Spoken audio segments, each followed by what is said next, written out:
తిరిగి బీసీఎన్ న్యూస్కి స్వాగతం. అల్లూరి సీతారామరాజు జిల్లా రంపచోడవరం నియోజకవర్గం దేవీపట్నం మండలం ఇందుకూరుపేట గ్రామంలో కూటమి నాయకులు సంబరాలు చేసుకున్నారు.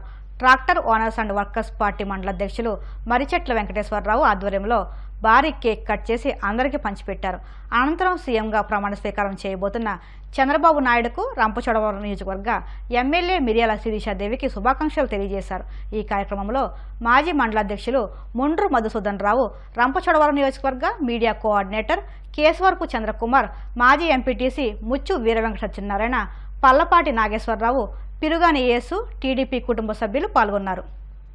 ఆర్థికంగా బలపడ్డా మా కుటుంబాలను పోషించుకోవడానికి తెలుగుదేశం పార్టీ ఎంతో సహకరించిందని, అదే 2019లో జగన్మోహన్ రెడ్డి ప్రభుత్వం వచ్చిన తర్వాత ట్రాక్టర్ ఓనర్లు అందరూ కూడా ఏ విధమైన పనికి అవకాశం లేకుండా, ఇసుక తోలుకోవడానికి ఏ విధమైన అవకాశం లేకుండా చాలా దుర్మార్గంగా వాళ్ళ పార్టీలోనే తిరిగిన వాళ్ళు ఒక్కళ్ళిద్దరికి మాత్రమే అవకాశం కల్పించి ట్రాక్టర్ ఉన్న వాళ్ళని, ట్రాక్టర్ కూలీలని కూడా మొత్తం అందరినీ నిరుద్యోగులుగా చేస్తూ వాళ్ళ జీవితాలపై చాలా ప్రమాదకరమైన దెబ్బ కొట్టారు.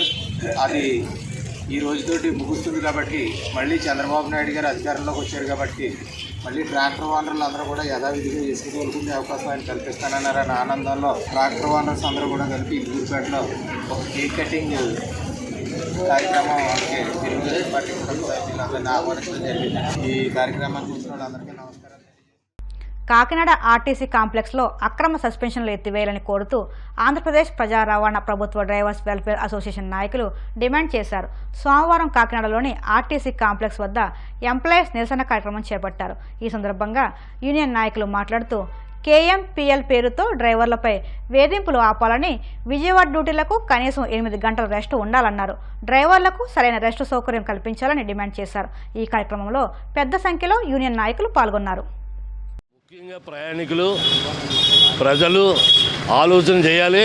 ఈ ఇప్పుడున్న ప్రభుత్వ అధికారులు దౌర్జన్యం ఎలా ఉందంటే, ఏపీఎస్ఆర్టీసీలో తల తమ్ముడు తోక బామర్దిలా ఉంది. అంటే తలకాయ ఏపీఎస్ఆర్టీసీ, తోక ప్రభుత్వ ఉద్యోగులు. యాజమాన్యం వేరు, పరిపాలించే వాళ్ళు వేరు. అది ఏదైతే ప్రభుత్వంలోకి వెళ్ళిపోతుంది, ప్రభుత్వ ఉద్యోగులు అయిపోయాం అనుకుని సోదరులు కలగన్నారు.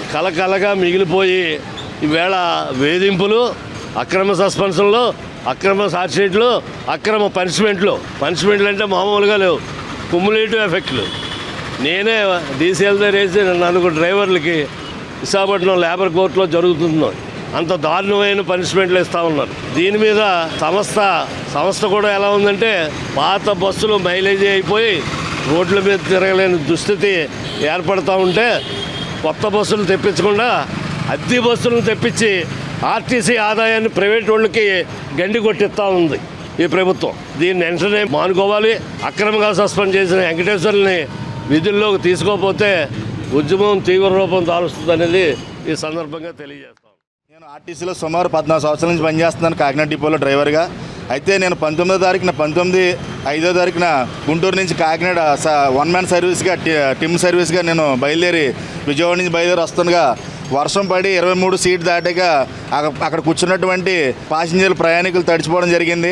వాళ్ళు తడిచిపోయిన వాళ్ళు నా దగ్గరకు వచ్చి నన్ను ప్రశ్నిస్తే, సార్ నా పరిస్థితి కూడా చూడండి ఏ విధంగా ఉందని చెప్పి నేను కూడా వారికి చెప్పాను. మీ బస్సులు డొక్కు బస్సులు తీసుకొచ్చి మీరు డబ్బులు వసూలు చేసుకుని మీరు ఎలా చేస్తారని చెప్పేసి నా మీద నన్ను బూతులు తిట్టడం జరిగింది. అయితే దాంట్లో ఉన్నటువంటి ఒక ఆయన మొత్తం అంతా వీడియో తీసి మీడియా వారికి, అలాగే ఆన్లైన్ మొత్తం ఎలక్ట్రానిక్ సోషల్ మీడియాలో పోస్ట్ చేయడం జరిగింది. దాని అంతటికీ నువ్వు వాళ్ళ దగ్గర సెల్ ఫోన్ లాక్కోలేదు, వాళ్ళ మీద కేసులు పెట్టలేదని చెప్పేసి నన్ను బాధ్యం చేసి నేను డిపోకి వచ్చిన తర్వాత ఇంచుమించు 13 రోజులు నన్ను కర్ర డ్యూటీ ఇచ్చి పెద్ద హాస్పిటల్గా చేయించారు. అయితే నేను డిపో మేనేజర్ సరైన విచారణ జరిపి న్యాయం జరిపి దీని మీద బస్సు కారణంగా జరిగింది కాబట్టి నా మీద ఎటువంటి చర్యకి పాల్పడరని నేను అనుకున్నాను. కానీ డిపో మేనేజర్ గారు నాకు అక్రమంగా దీన్ని బస్సు కారణంగా జరిగిన దానికి నన్ను డ్రైవర్గా అక్రమంగా నన్ను సస్పెండ్ చేయడం జరిగింది. దీన్ని మేము తీవ్రంగా ఖండిస్తున్నాం. ఎందుకంటే కనుక ఈరోజు నేను డ్రైవర్గా జాయిన్ అయ్యాను, కానీ సంస్థలో నన్ను ఎన్నో రకాలుగా కండక్టర్గా, అలాగే హమాలీగా, అలాగే ఎన్నో రకాల బాధ్యతలు నన్ను ఎత్తుమే పెట్టి, నా డ్రైవరు ఒక ఉద్యోగం కాకుండా మిగతా బాధ్యతలు పెట్టి నన్ను ఈరోజు ఈ సస్పెండ్ చేయడానికి కారకుడు కూడా ఈ బస్సులో నేను ఒక్కడిని అయిపోవడం వలన ఈ కారకుడు కూడా అయ్యింది. ఎందుకంటే కనుక కండక్టర్ గారు ఉండేవారు గతంలోనే. ఈరోజు కండక్టర్ గారు లేకుండా బస్సులన్నీ కూడా ఒక బస్సుకు ఒక డ్రైవర్ నుంచి పంపేసి నడిపించడం వల్ల ఇటువంటి వాటికి కారణం అవుతుందని చెప్పేసి ఈ మీడియా మిత్రుల ద్వారా కూడా తెలియజేస్తూ నా అక్రమ సస్పెండ్కి న్యాయం చేయవలసిందిగా మీ మీడియా మిత్రుల ద్వారా తెలియజేసుకుంటున్నాను. నేటి ఆధునిక జీవనశైలి కారణంగా గతంలో పెద్దవారిలో కనిపించే మెడనొప్పి నేడు చిన్న వయసు వారిలో కూడా ఎక్కువ కనిపిస్తుందని డాక్టర్ చెల్లా భావతేజ పేర్కొన్నారు. కాకినాడ సర్పవరం జంక్షన్లో జరిగిన ఉచిత వైద్య శిబిరాన్ని ఉద్దేశించి డాక్టర్ చెల్లా భావతేజ మాట్లాడారు. వయసు పెరగడం, శారీరక వ్యాయామం లేకపోవడం, ఎముకలు అదనంగా పెరగడం, డిస్కులు జారిపోవడం, అధిక బరువులు మోయడం, ఎక్కువసేపు కంప్యూటర్పై పనిచేయడం, ఎక్కువ సమయం మెడను వంచి సెల్ ఫోన్లో మాట్లాడడం, స్థూలకాయం, తీవ్రమైన మానసిక ఒత్తిడి, జన్యుపరమైన కారణాలతో మెడనొప్పి వస్తుందన్నారు. అనంతరం వైద్య పరీక్షలు నిర్వహించి మందులు పంపిణీ చేశారు. ఈ కార్యక్రమంలో అడబాల రత్నప్రసాద్, కొప్పుల త్రిమూర్తులు, శ్రీను తదితరులు పాల్గొన్నారు. ఆర్థోపెడిక్ ఈఎన్టీ క్లినిక్లోనే ఫ్రీ మెడికల్ క్యాంప్ పెట్టడం జరుగుతుందండి. మన అడబాల రత్నప్రసాద్ గారు ప్రోత్సాహంతో, ప్రిన్సెస్ ఓనర్ గారు, కొప్పుల జ్ఞాన త్రిమూర్తులు గారు ప్రోత్సాహంతో ఈ క్యాంప్ పెట్టడం జరుగుతుందండి. ఏమంటే సాధారణంగా ఆర్థోపెడిక్ సమస్యలు ఇప్పుడు చాలామందిని చూస్తున్నాము. మెడ నొప్పి అనేది చాలా ఎక్కువ అయిపోతుంది. మెడ నొప్పి ఎందుకు వస్తుంది? ఈ మధ్య ఈ లైఫ్ స్టైల్ మాడిఫికేషన్స్ ఎక్కువ, ఈ ఫోన్ చూడటము, తర్వాత ఎక్కువగా ల్యాప్టాప్, ఈ వర్క్ ఫ్రమ్ హోమ్ వచ్చాక కోవిడ్ తర్వాత వర్క్ ఫ్రమ్ హోమ్ ఎక్కువగా కూర్చుని ఒళ్ళో ల్యాప్టాప్ పెట్టుకుని దాంతో ఎక్కువ ముందుకు వంగిపోయి కూర్చొని చూడటము, వర్క్స్ చేసుకునేవాళ్ళు ఎక్కువ బరువులు ఎత్తడం, వీటితోటి ఈ ఫుడ్ క్వాలిటీ తగ్గడంతో కూడా కాల్షియం డౌన్ అయ్యి ఎముకల బలం తగ్గి, మెడలో ఎముకలు బలం తగ్గి మెడ నొప్పి ఎక్కువ వస్తుంది. ఫోను ఇలాంటివి ఏమైనా వాడుతున్నప్పుడు ముందు పొంగిపోయి కాకుండా స్ట్రైట్గా కూర్చుని నడుము మెడ స్ట్రైట్గా పెట్టుకుని కూర్చోవడం అలవాటు చేసుకోవాలి. మెడ నొప్పి స్టార్ట్ అవుతుందంటే తర్వాత మెల్లగా నడుము కూడా స్టార్ట్ అవుతుందండి, నడుము నొప్పి కూడా స్టార్ట్ అవుతుంది. కాబట్టి ఇవన్నీ ఒకదానితో లింక్ ఉంటాయి. కాల్షియం డౌన్ అయిపోతే తర్వాత జాయింట్ పెయిన్స్ కూడా స్టార్ట్ అవుతాయి. కాబట్టి ఏమంటే పోస్చర్, తర్వాత ఫుడ్ హ్యాబిట్స్ కరెక్ట్ చేసుకుంటే చాలా వరకు మనం మందులు వాడకుండానే లైఫ్ స్టైల్ మాడిఫికేషన్స్ కరెక్ట్ చేసుకుంటే ఇవి half of the problems solve అయిపోతాయి. మోకాళ్ళ నొప్పులను హెర్బల్ ఆయుర్వేద వైద్య విధానంతో పూర్తిగా నయం చేసుకోవచ్చని ఆర్జేఆర్ హెర్బల్ ఆసుపత్రి వైద్యురాలు డాక్టర్ వాసంత్ తెలిపారు. ఈ మేరకు ఆమె మోకాళ్ళ నొప్పుల గురించి మాట్లాడుతూ ఈ సమస్యతో బాధపడేవారు ఆర్జేఆర్ హెర్బల్ ఆసుపత్రికి వస్తే సమస్య నుంచి పూర్తిగా ఉపశమనం పొందవచ్చని అన్నారు. బరువు పెరగడం, బరువైన పనులు చేయడం, ఎక్కువగా నిల్చుని పనులు చేయడం వల్ల మోకాళ్ళ చెప్పులు అరిగిపోయి భరించలేని నొప్పి ప్రారంభమవుతుందని అన్నారు. హెర్బల్ ఆయుర్వేద వైద్య విధానంతో ఈ సమస్యను పూర్తిగా నయం చేసుకోవచ్చని ఆమె తెలిపారు. మోకాళ్ళలో అరుగుదల ఉన్న వారిని పరీక్షించి పరిస్థితిని అంచనా వేసి ఎలాంటి శస్త్రచికిత్స లేకుండా ఆయుర్వేద కషాయాలు తీసుకోవడం ద్వారా సమస్య నుంచి ఉపశమనం పొందవచ్చని తెలిపారు.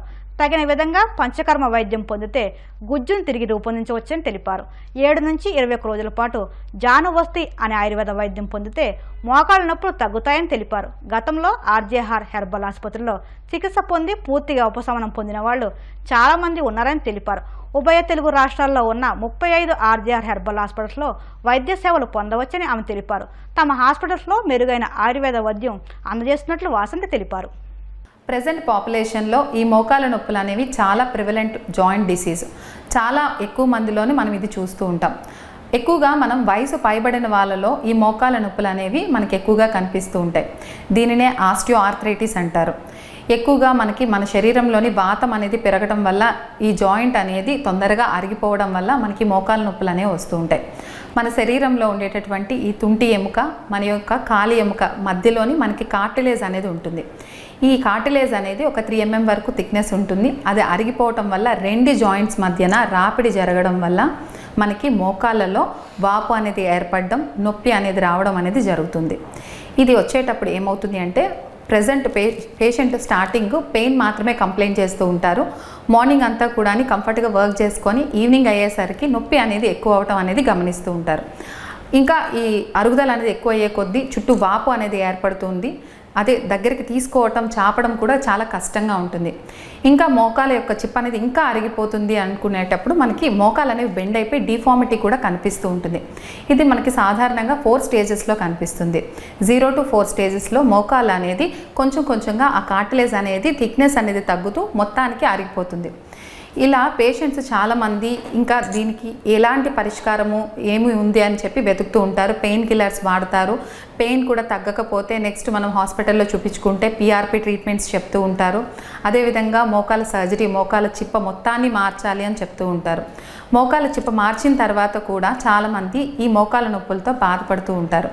అలాంటి పేషెంట్స్ మన ఆర్జీఆర్ హెర్బల్ హాస్పిటల్కి వచ్చినప్పుడు ఈవెన్ 4th స్టేజ్లో కూడా వచ్చేవాళ్ళు చాలామందే ఉంటారు.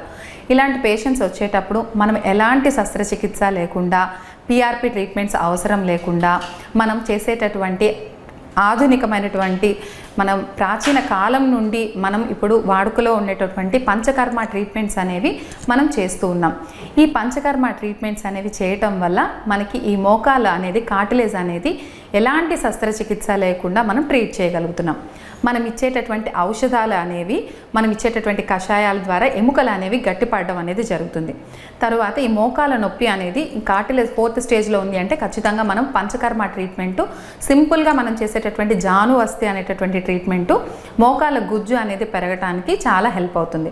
ఏంటి ఈ జాను అస్థి అనేది అంటే, ఒక పిండిని తీసుకొని మన మోకాల చిప్ప చుట్టూ మనం ఒక రింగ్ లాగా ఫామ్ చేసి మన మోకాల మీద పెట్టి వేడి చేసినటువంటి ఆయిల్ని వేస్తూ తీస్తూ ఉంటాం.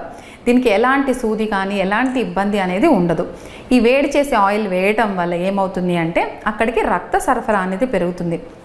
ఈ రక్త సరఫరా పెరగడం వల్ల అక్కడ ఉండేటటువంటి కార్టిలేజ్ అనేది, ఈ రక్తాన్ని మనము ఎక్కువగా ఫ్లో అనేది పెరగడం వల్ల మిగిలిన ప్లేస్ అంతా చల్లగా ఉండి ఆ ప్లేస్లో మాత్రమే వేడి ఉంటుంది. కాబట్టి అక్కడికి కార్టిలేజ్ అనేది రీజనరేషన్ అనేది స్టార్ట్ అవుతుంది.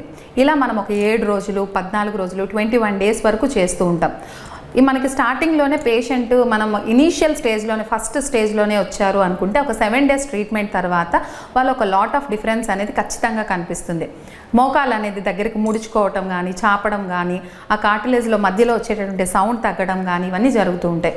అదేవిధంగా మనం ఇంకా ఎక్కువగా అరిగిపోయింది మనకి అనుకునేటప్పుడు మనం 14 డేస్, 21 డేస్ కూడా ఇలా థెరపీ చేస్తూ ఉంటాం.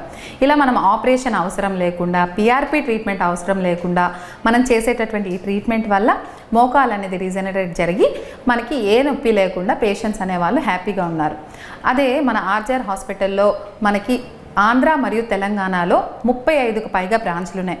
ఎవరైతే మోకాల నొప్పులతో బాధపడుతున్నారో మీ దగ్గరలో ఉండేటటువంటి ఆర్జీఆర్ హాస్పిటల్కి వచ్చి మీ యొక్క మోకాల నొప్పులకి ఉన్న ప్రాబ్లమ్ని తగ్గించుకోవాలని కోరుకుంటున్నాను. వార్తలు ముగించే ముందు ముఖ్యాంశాలు మరొక్కసారి. టీడీఎల్పీ నేతగా చంద్రబాబు పేరును ప్రతిపాదించిన అచ్చెన్నాయుడు, సాయంత్రం గవర్నర్ నుంచి ప్రభుత్వ ఏర్పాటు కోసం పిలుపు వచ్చే అవకాశం.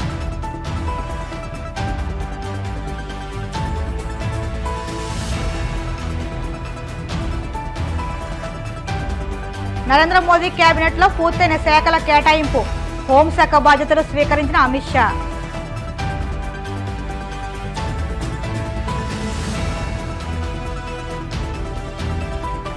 పిఠాపురం ప్రభుత్వాసుపత్రికి వచ్చే రోగులకు మెరుగైన వైద్య సేవలు అందిస్తాం, స్పష్టం చేసిన జనసేన పార్టీ పిఠాపురం నియోజకవర్గ కోఆర్డినేటర్ మర్రెడ్డి శ్రీనివాస్.